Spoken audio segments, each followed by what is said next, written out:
Estamos chegando para mais uma edição do nosso Sul de Minas em Foco, hoje aqui recebendo o nosso amigo Dr. Newton para a gente responder as dúvidas de vocês, telespectadores, que mandaram para a gente através do nosso e-mail, né, suldeminasinfoco@gmail.com, ou pelo WhatsApp, né, DDD 35, porque é de Pouso Alegre, aqui no sul de Minas, onde é gerado o programa para todo o Brasil, 359-8853-9542. Dr. Newton, primeiramente quero agradecer mais uma vez a sua presença aqui no nosso programa, para dessa vez esclarecer as dúvidas dos nossos telespectadores.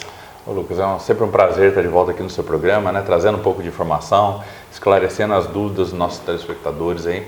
Agradeço mais uma vez a oportunidade, o espaço cedido aí para a gente conversar um pouquinho, né, sobre direito previdenciário. E olha só, vamos começar com a pergunta, a dúvida do Ricardo Augusto Amaral. Ele tem 35 anos de carteira assinada e quer saber se já pode entrar na aposentadoria dele. Ele tem 58 anos de vida e é pedreiro. A média de contribuição salarial dele é de 2,5 salários e ele mora aqui em Pouso Alegre. É o Ricardo Augusto Amaral.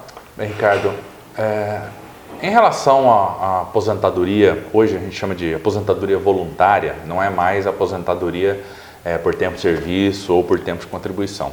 Desde a emenda 103 de 2019, ou seja, desde 13 de novembro de 2019, não existe mais essa possibilidade de aposentadoria unicamente por tempo de contribuição, a não ser que o segurado tenha o direito adquirido pelas regras anteriores, ou seja, se você já tinha, o homem, 35 anos ou a mulher 30 anos de contribuição antes de 13 de 11 de 2019, o seu direito à aposentadoria por tempo de contribuição está resguardado. Você pode exercer esse direito a qualquer tempo.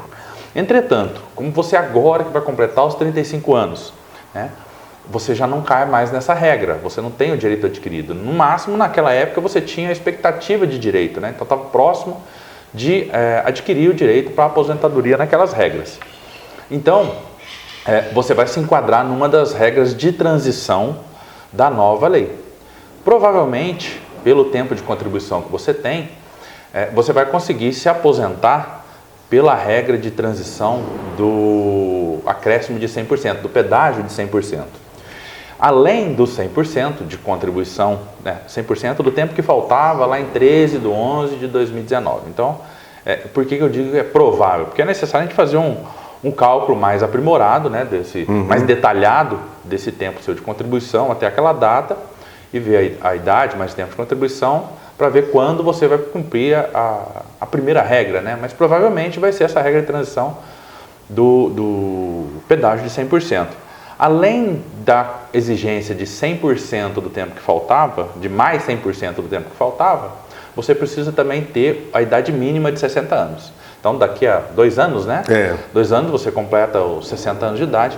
Provavelmente, quando completar os 60 anos, você poderá requerer a aposentadoria. Provável também que você cumpra aí os requisitos da regra de transição de pontos, que soma idade e tempo de contribuição. E aí, quando estiver próximo de você completar os 60 anos, eu sugiro que você procure aí um especialista, um advogado da área, que possa avaliar exatamente aí esse tempo de contribuição, verificar se você vai realmente ter direito à aposentadoria e se este primeiro requerimento, né, essa primeira data de aposentadoria vai ser vantajosa também. Por quê? Às vezes você vai ter um benefício de aposentadoria aí nessa regra de 100% de 80%, 86%, e na regra de pontos, contribuindo mais 2 anos, por exemplo, você vai ter um benefício de 90%, 95%, 100%, 100% da média. Então, esse coeficiente pode mudar muito de uma regra para outra e às vezes num tempo muito pequeno, né? Porque os cômputos de tempo de contribuição são diferentes, de idade e tempo de contribuição são diferentes para cada regra. Então, tem uma que leva em consideração somente a idade, outra leva em consideração a idade mais tempo de contribuição. Então, tudo isso é muito variável, né? E depende de cada caso. Então, minha sugestão, em relação ao seu questionamento, nesse momento você não pode requerer aposentadoria ainda, porque mesmo tendo 35 anos, você não tem pelo menos os 60 anos de idade. E você não tem direito adquirido à regra anterior. Então, tem que se enquadrar numa das regras de transição atuais. Segundo, agora uma sugestão é que você procure um especialista quando estiver próximo de completar os seus 60 anos, para fazer uma reanálise desse seu caso e ver realmente qual vai ser o benefício mais vantajoso para você. Doutor, a gente está vendo imagens aí do auditório do Centro Jurídico Previdenciário que continua aí com inscrições abertas para quem quiser utilizar o auditório aí, né? Exato, Lucas. A gente tem um espaço muito bem estruturado, né, próximo do centro da cidade, disponível para locação. A gente acomoda até 60 pessoas nesse espaço e quem tiver interesse pode entrar em contato aí pelo telefone com o nosso escritório e agendar uma reunião, um evento lá, vai ser um prazer recebê-los. O telefone do escritório está aparecendo aí no vídeo, vocês estão vendo imagens aí do auditório, é só entrar em contato e você fazer aí a sua reserva. A pergunta que vem agora é do Carlos Messias Dantas. Ele tem 2 vínculos. Ele é funcionário público pela manhã e à tarde lavrador. Ele tem 16 anos como funcionário público e 25 como lavrador. Ele quer saber como será a aposentadoria dele. Ele tem 53 anos. Antônio? Carlos. Carlos Dantas. Bem, Carlos, provavelmente você terá 2 aposentadorias. Em relação à aposentadoria do Regime Geral de Previdência Social, né, do INSS, que você se enquadra como segurado especial, como lavrador, você poderá requerer aposentadoria quando tiver aí os 60 anos de idade, desde que comprove pelo menos 15 anos de exercício da atividade rural na condição de segurado especial, né? O pequeno produtor, o pequeno comerciante. Então, aí você tem esse benefício, né, esse privilégio de se aposentar com 5 anos a menos que o trabalhador urbano. No caso da aposentadoria de servidor público, aí depende do regime que você se enquadrar, mas quanto tempo de contribuição? 16 anos. Considerando aí que você tem 16 anos de contribuição e 53 anos de idade, isso. Então provavelmente vai se aposentar, vai ter um benefício melhor, né? Quando completar aí os 65 anos de idade. E aí com certeza terá 2 benefícios. Se a sua condição de segurado especial for, né, como produtor, seu benefício no INSS vai ser de valor salário mínimo. Já o benefício do regime próprio, né, do servidor público, vai depender das suas contribuições e do tempo de contribuição que você vai ter lá na frente. Olha só, o Sérgio Paulo Guedes, ele disse que sofreu um acidente de trânsito e está sem condições de trabalhar. Ele está afastado há 15 dias e quer saber se ele pode pedir indenização por ter ficado atrasado, né, e sofrido acidente. Não entendi o atrasado dele aqui, não. Bem, Sérgio, a indenização aí é uma questão civil, né? Vai depender de ter havido uma responsabilidade do terceiro em ter causado esse acidente. E aí você pode, com certeza, ingressar com uma ação civil e objetivando o ressarcimento das despesas médicas e danos materiais que você teve e mais dano moral, né? Mas isso aí, é claro que depende de uma avaliação da ocorrência, de como foi esse acidente e apuração aí da responsabilidade de quem causou esse acidente.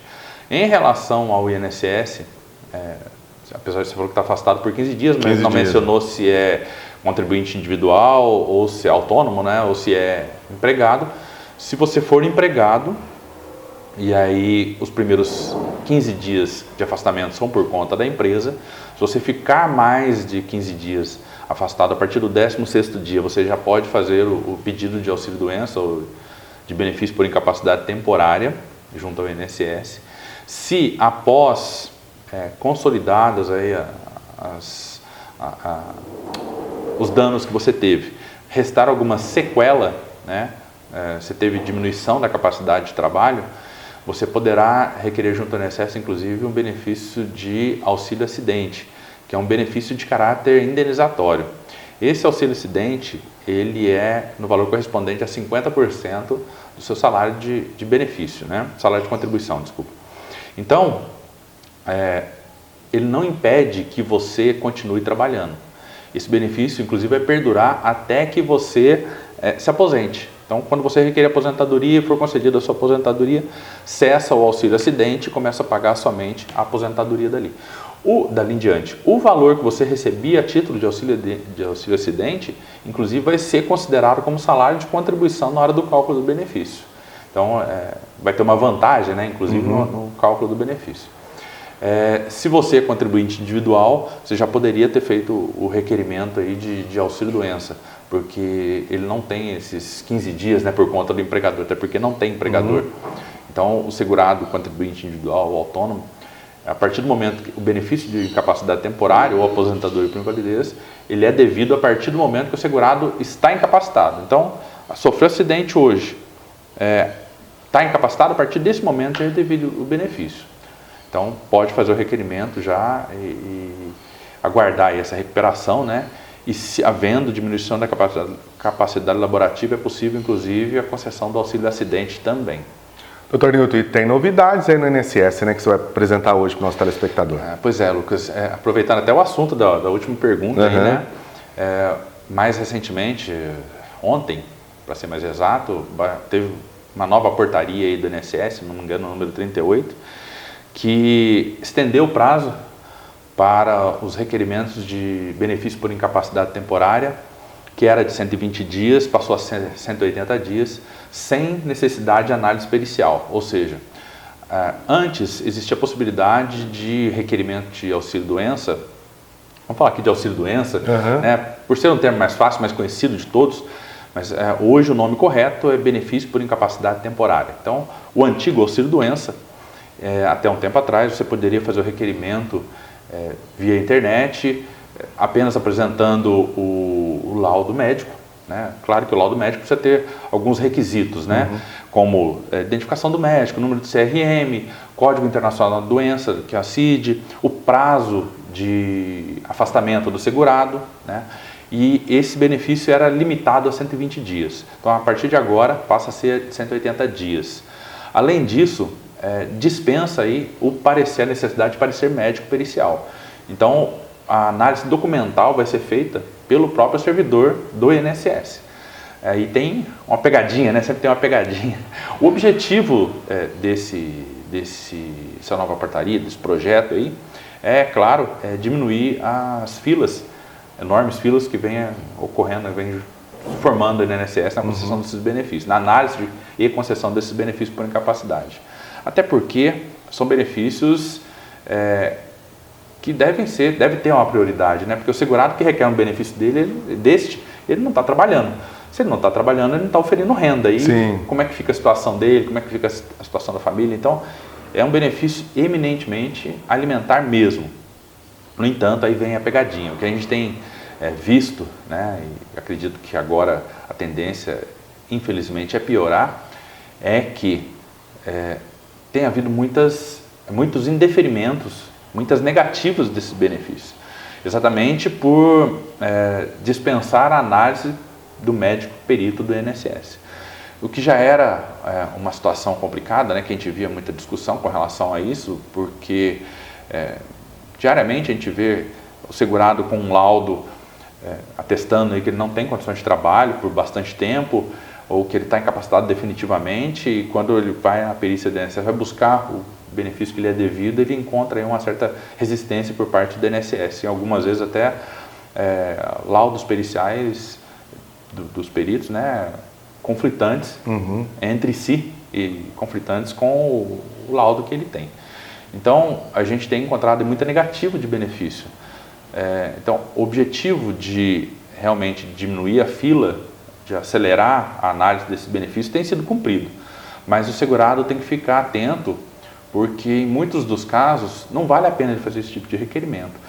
Por exemplo, nos casos em que a incapacidade for superior a 180 dias, ou que a incapacidade for definitiva, que ele realmente não tiver condições de voltar ao trabalho, não é vantagem ele fazer esse requerimento de benefício pela análise documental. É preferível ele agendar uma perícia, aguardar, por mais que seja mais demorada essa perícia, né, aguardar a realização dessa perícia, e aí sim ter uma análise especializada do requerimento dele, da situação dele, e pode ter aí a chance de ter o benefício reconhecido, né, junto ao INSS. Então o segurado tem que ficar muito atento a esses casos. A impossibilidade de fazer pedido de prorrogação existe nesses casos aí de análise documental. Então o segurado, por mais que ele esteja incapacitado temporariamente, conversando com o médico dele, com o médico que está acompanhando o tratamento, acompanhando a doença ou o acidente, vendo aí que ele tem a possibilidade de se estender essa incapacidade por muito mais tempo, é preferível que ele faça um requerimento de perícia presencial para que se estenda mais, porque e que ele possa fazer um pedido de prorrogação, porque nessa análise documental não é possível fazer pedido de prorrogação. Então, você tem o benefício vai ser concedido por até 180 dias, inclusive tem que constar no atestado ou no laudo médico o prazo de afastamento. Quando o prazo for por prazo indeterminado, o médico atestar lá que ele está incapacitado por prazo indeterminado, o limite de concessão desse benefício vai ser de 180 dias, se for concedido. Né? Tem mais esse detalhe ainda. Se for concedido. Então, se o servidor entender que realmente ele preenche os requisitos, que é direito ao benefício, e ver aí que pode ficar afastado por mais de 180 dias, esse benefício vai ser concedido por 180 dias, e após esses 180 dias, o segurado tem que fazer novo requerimento. Não tem jeito. Então, não tem tem todo... Volta a estaca zero, né? Tem todo aquele procedimento de novo para discutir, para requerer novo benefício. E aí, isso pode gerar um prejuízo para ficar um tempo sem concessão do benefício, então, sem pagamento. Isso tudo causa dificuldade, às vezes, para a família e para o segurado, né? Então, é necessário aí ter uma análise bem detalhada da situação de cada um para ver se realmente vale a pena. A meu ver, esse requerimento vai atender muito bem aquelas pessoas que têm uma incapacidade realmente temporária, né? 60 dias, 90 dias, ou sofreu um acidente doméstico, ou um acidente de trânsito, por exemplo, que não houve uma lesão muito grave, que ele vai se recuperar rapidamente. Quebrou a perna, quebrou o braço, quebrou a mão, coisa que a gente sabe que 60, 90 dias a pessoa está recuperada e tem condições de voltar ao trabalho. Esses casos eu acho que vão ser muito bem atendidos, né? Outra coisa importante é que aquelas perícias domiciliar e hospitalar podem agora ser requeridas também através da análise documental. Então, quando havia necessidade do segurado, ou melhor, do perito, se dirigir ao hospital, se dirigir à casa do segurado para fazer a análise ali presencial, né? Fazer a perícia presencial. Antes não tinha essa possibilidade, tinha que agendar realmente a perícia, mas agora, se o segurado se enquadrar nesse caso, a perícia pode ser feito o requerimento de auxílio-doença através da análise documental também. Então, tem alguns pontos aí realmente que trazem mais facilidade para os segurados, né, no sentido de requerer os seus benefícios por incapacidade, mas é bom a gente ficar atento e analisar caso a caso para ver se realmente vale a pena fazer esse tipo de requerimento. Então, apesar da INSS propagar a informação de que abrange para todo mundo deve fazer o mesmo requerimento, mas não é bem assim. A gente tem que analisar a situação de cada um, a individualidade de cada um. Olha só, se você tiver dúvidas, quiser participar, o nosso WhatsApp aparece durante a entrevista, é o 359-8853-9542. Doutor Nilton, mais uma vez quero agradecer a sua presença aqui no nosso programa, esclarecendo as dúvidas dos telespectadores. Obrigado, Lucas. Obrigado a todos que têm nos assistido, nos encaminhado perguntas. É sempre um prazer estar aqui. A gente volta já.